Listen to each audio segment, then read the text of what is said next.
So thanks for the nice introduction. Hello, everyone. So this is a work we did with Panos and in NSS group. So let's start with an interesting incident or an experiment by an artist. So Simon Wecker took 99 smartphones, opened Google Maps, and started driving directions to some destination with every device. And then finally, he put the devices on a cart, as you can see on the left image. So what he did is he walked on a road, and the result was an image on the right. So there is a traffic congestion happened as he passed the roads. So why are we talking about this? Because this may be unlikely to happen, right?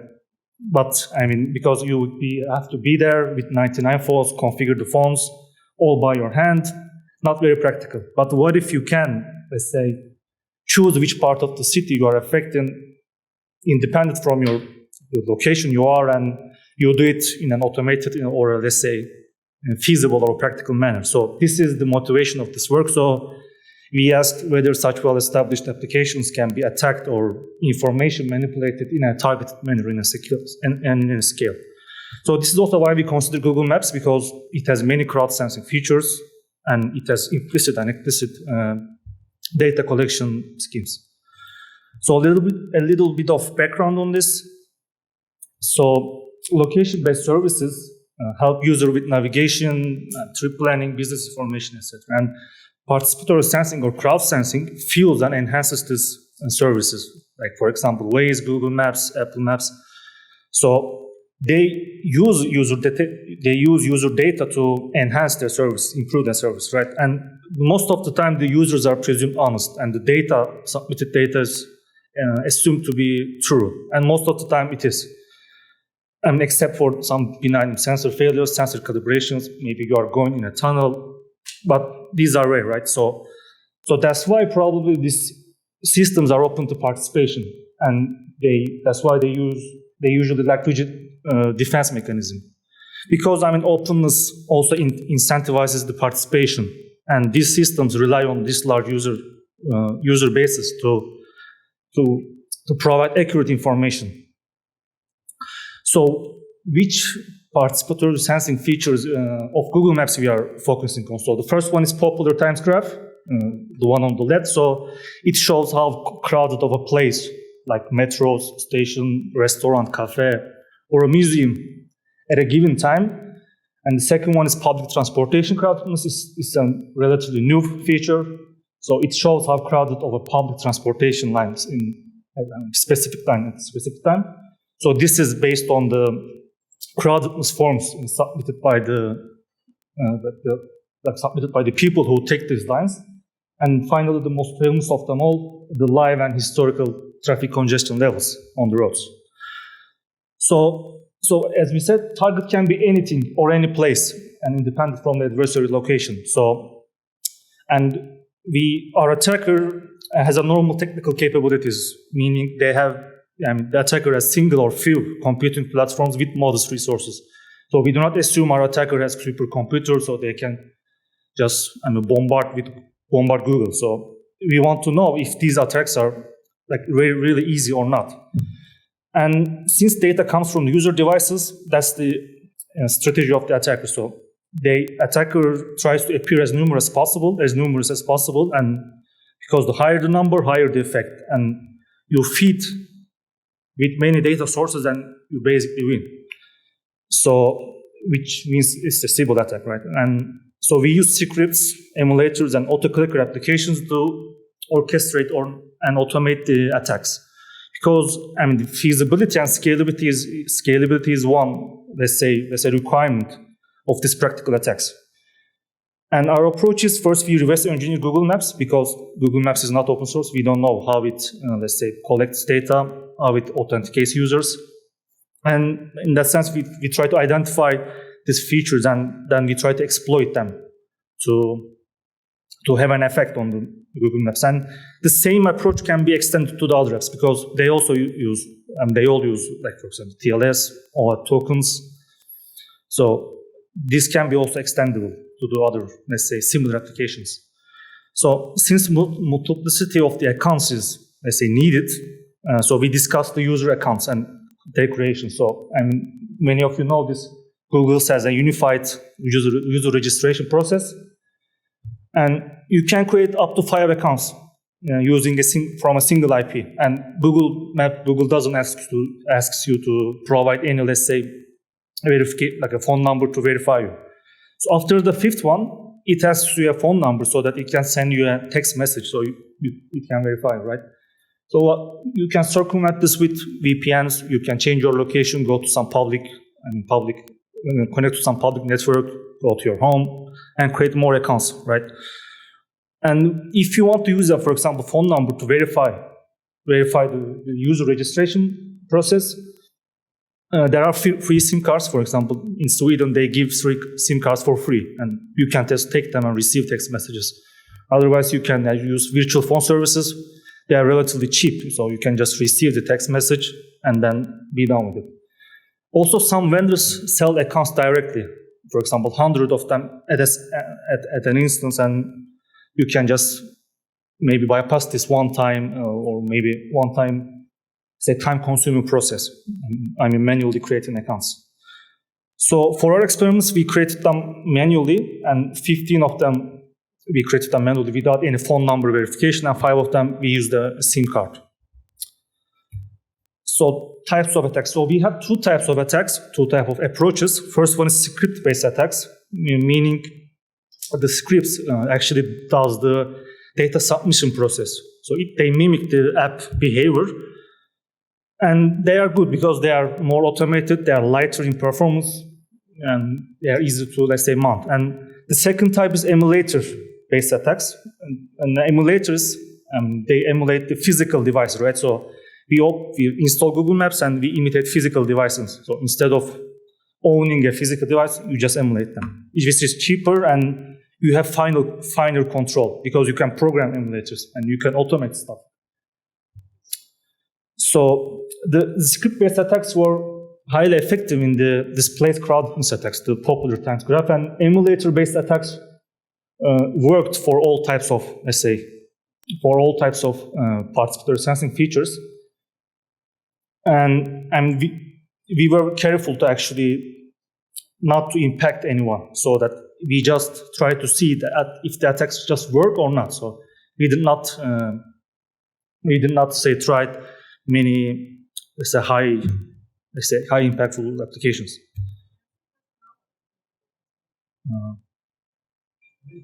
Maybe later.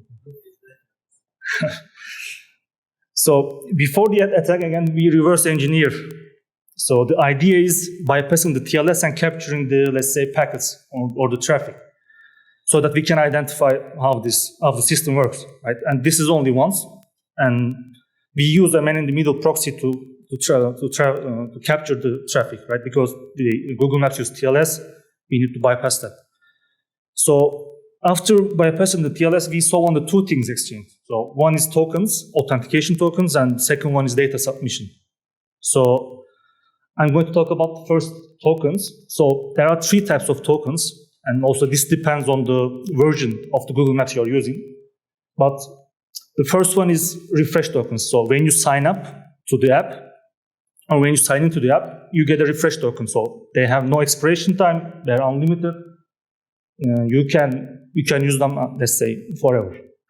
And they are only used for one thing, getting another token, access token. So they have time limited, let's say, they are time limited, and they are used for one, submitting the, let's say, location information, and second, getting another token, which is submit token, which has an even shorter time to live, around 4 seconds.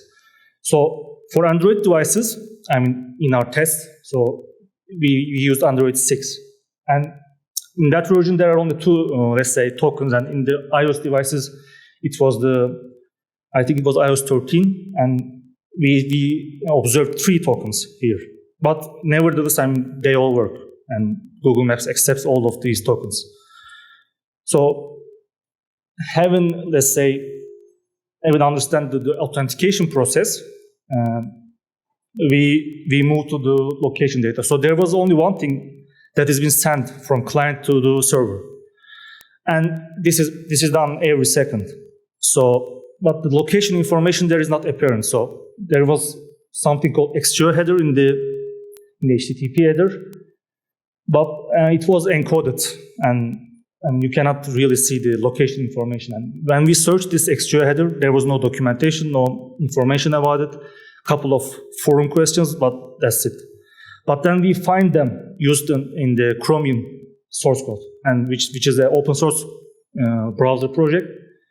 And we looked, and there were some test cases about the usage of the exterior, and there were comments like it should be used on incognito mode, it shouldn't be sent over HTTP, so that maybe they are privacy sensitive, right? So then we looked further. Then what we see, there was a creation of this exterior headers, and they all started with W, as we saw in the captured package, and they were also base 64 encoding. Then how they are encoded is there is a protobuffer object, and again the protobuffer object is also exists in the source code. So you put longitude, latitude, timestamp, and you encode them. So we tried one of the captured exterior headers, and we tried to decode it, and the result was a success. So the Google Maps was using the same protobuffer object to encode this location information. So, having learned this token, authentication token process and data submission process, then we can then mimic or replay this process of an application using scripts. So that's what we did. So the algorithm on the right side, it just basically imitates the application process. So it first gets tokens. If the token is not expired, it creates the exterior headers based on the targeted location. Then it submits and waits for 1 second. So, and it does this for every account, right? So that's what we do in the scripts. So we use Python scripts to replicate this process. Then we submit first to our fake business in our office because we don't want to submit to the real businesses to not impact anyone. But we cannot see the public, popular times graph, because you have to have a certain amount of, traffic in the business to see this popular times graph. So then we try to see it in the live crowdedness. So we take a consent of a real business. We picked least popular times, and we were modest with the attack settings. We used only 10 accounts to just create a small bump, so that we verify that, okay, this script and this process works. And it worked, and the scripts are highly efficient. They only use 25 megabytes of memory and 12% of the CPU. And they're scalable and parallelizable, because the more accounts you have, the more data you submit, and there's no dependency. So you can just increase the number of accounts you have, and effect is apparent. So then we look for emulator-based attacks. So the targets here are more. So we also consider public transportation, information, and traffic.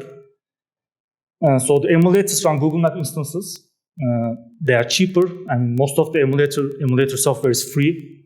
They are easy to configure. You can program them to change their location, and they are more usable, let's say. So we use Genymotion, the free version of Genymotion, and this also aligns with our simple and modest attacker model. So a pro version of the Genymotion, and you can do more than what we did.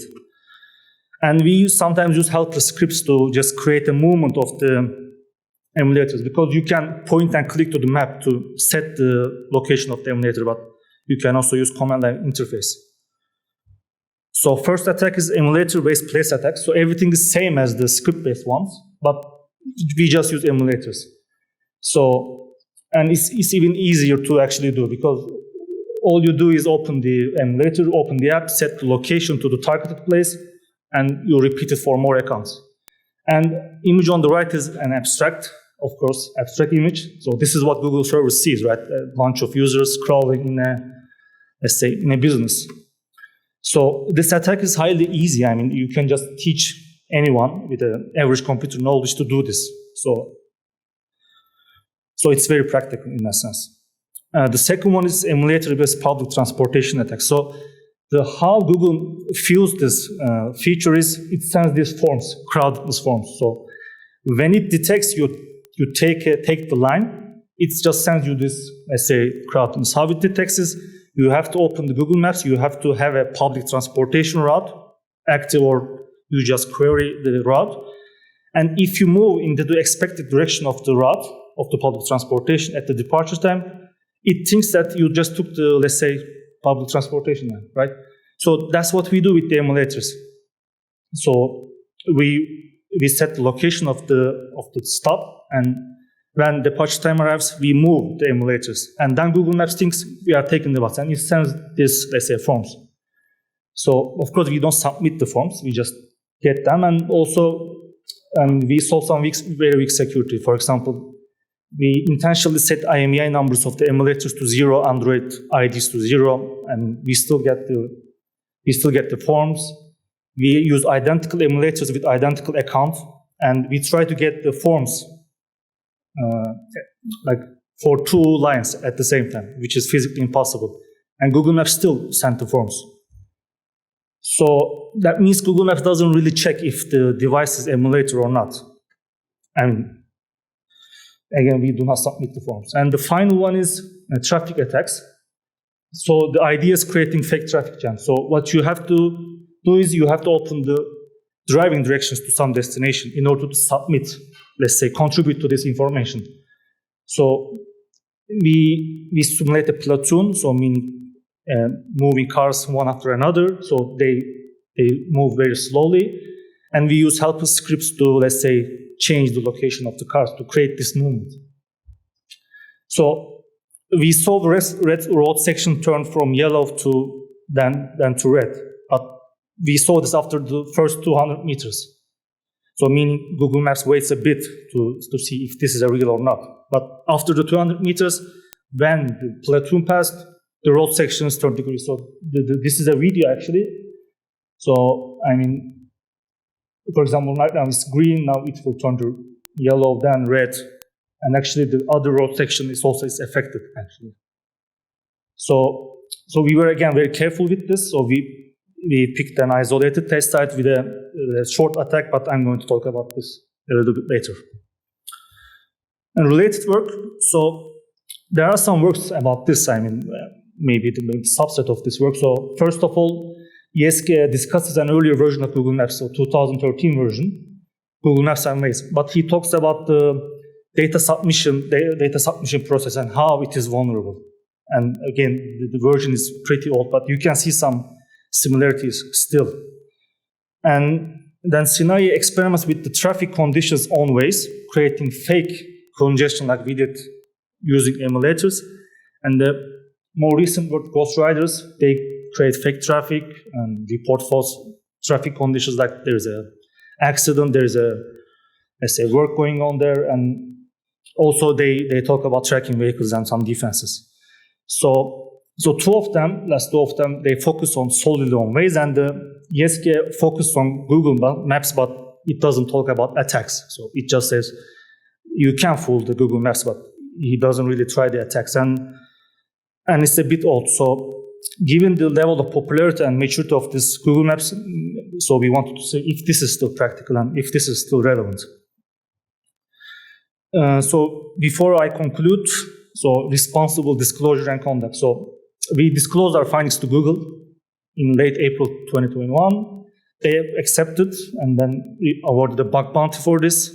So we tried to establish the attacks just work with a limited impact. So we did not try to, let's say, bombard Google with fake data, then change the city. So that would be very wrong. And so for the place attacks, so for example, we first tried it with a fake, let's say, business. We tried to do the live crowdedness after it didn't work with the fake business. So again, we sought consent from the business, we picked home hours, and we tried a minimal effect so that no one is, let's say, convinced to go somewhere else. So for the public transportation attacks, we just acquire the forms, but we never submit forms. And for the traffic attacks, so it was a bit trickier than the rest because, you don't know who uses it at that time. So that's why we picked a short road segment, and we did a short-lived attack around 30 minutes. So, and the road section was a local road. There was no, let's say, connections to the highways, main roads, and no connections to the bridges like the Sybil-Based did. So we saw a limited impact. And the area was isolated tech office area. So there was no restaurants, and all the restaurants closed after 5. And no museums, no parks, no bars. So it's a working area, and no one is there even after the weekdays after 5. So we picked weekends with a non-existent, let's say, activity there to minimize the effects of the attack. For the conclusion and the implications. So most attacks are easy to mount, meaning you can teach people, or you can just prepare the attack tools like scripts or the emulators. Then you can distribute them. You can teach people to do these attacks. So they were extremely practical. And stronger attacker can scale this. So we did not try to do it, let's say, with a small. We tried to do it with a small, let's say, impact. But an attacker will have his motivations to do this, let's say, very harsh. And the problem is Google Maps is deeply integrated into daily life. So, for example, consider a restaurant. So you can try to create fake crowdedness on a rival business or a competitor on Friday evenings to, let's say, attract more customers. So, for example, you can use this emulator-based place attacks to do this. Or a packed bus line can cause longer routes so that people decide to take other routes, not, let's say, non-optimal routes. And the traffic attacks, so the congested roads can really create an havoc. So, for example, the bridge, if you just jam the bridge, I mean, maybe there are no other ways, or maybe there are long, let's say, reroutes. So then we briefly talk about how to mitigate this attack. So one of the issues is this timed and non-overlapping tokens. So you can get unlimited number of tokens, and you can use them at the same time. So there are no restrictions on that. You can also consider looking at the context of the submitted data. So data verification schemes can help, and there are some works on the field about this. And you can also use emulator detectors to reduce the attack, let's say, attacker number. I mean, you cannot really stop all the attacks, but if you can significantly reduce the number, I mean, it is really helpful. So thank you for listening. I'll be glad to take questions.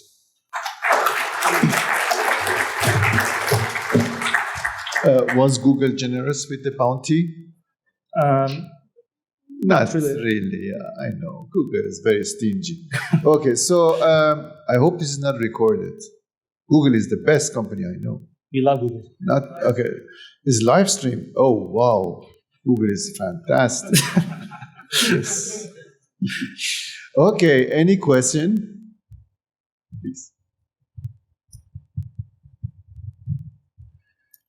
Awesome talk. I really found this is an interesting topic, and I was wondering, do you ultimately see a proper solution to this where you can really verify the users? Because from what I've seen or heard in the past, I've heard about a similar topic that came up with this game Pokemon Go, where people were location spoofing their GPS location in order to jump around. And from what I heard from them, this is like a cat and mouse game where ultimately you can't really 100% verify that people are actually where they claim to be. Do you think there is a solution there? Well, as you said, so you can really stop all the attacks. So the idea is at least try to reduce the number of the attacks. For example, you can check the IMEI numbers. Maybe this is privacy sensitive one. We saw no attempt. So if you can, let's say, reduce the number, and it will be, of course, automatic. For example, you need multiple accounts, right? So yeah. If you can maybe stop 70%, 30% effect is very little. So no problem. Okay, so you can fix the low-hanging fruits, but the ultimate problem is hard one. It's the cat or mouse game. But you could earn some money by making some restaurants very popular. So,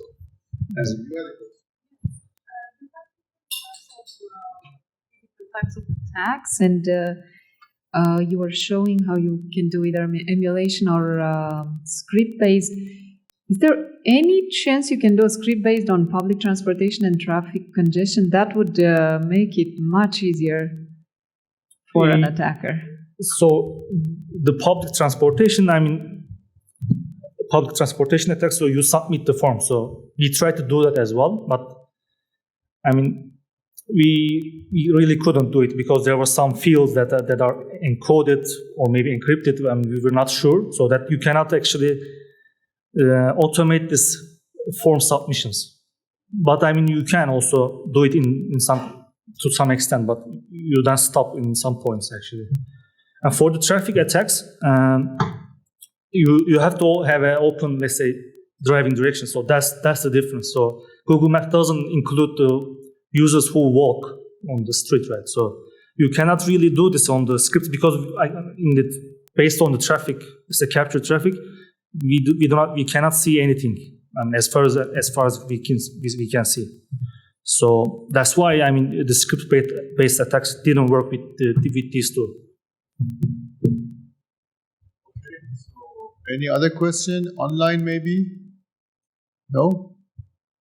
Why? Nobody is watching this video. Actually, it's a very interesting topic. Okay, so, there's a question. You can pretend to be online. Hi, question from online. Very interesting talk. Very interesting talk. So, just a question. I'm not so sure how Google Maps does their averages, but can you do like a long time where you make all the roads like more traffic, and then do the inverse, basically just pull out from one road and make this road like the fastest, like make everything slower, but some paths or some areas? Well, you could, in theory you could do that, but again, so you don't know how much time, how is the aggregation going on in the background, right? So, but in theory, why not? So you could do such a thing actually. Okay. Right, because it's based on historical information, and the live submitted data is also compares with the historical information. So this is again written in the web of the Google Maps, but it would be interesting to try actually. Do that. Yeah. Thank you.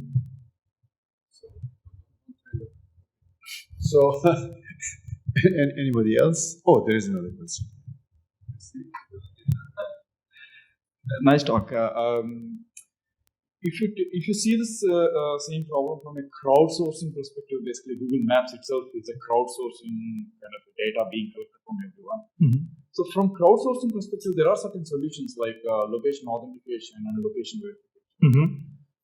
They are well studied, but there could be a reason why Google Maps might have not applied them fully yet, because location is privacy for every user. So that's right. Before they prove it to the system, first of all, they have to trust the system. Mm-hmm. So, is there how big of an impact is this?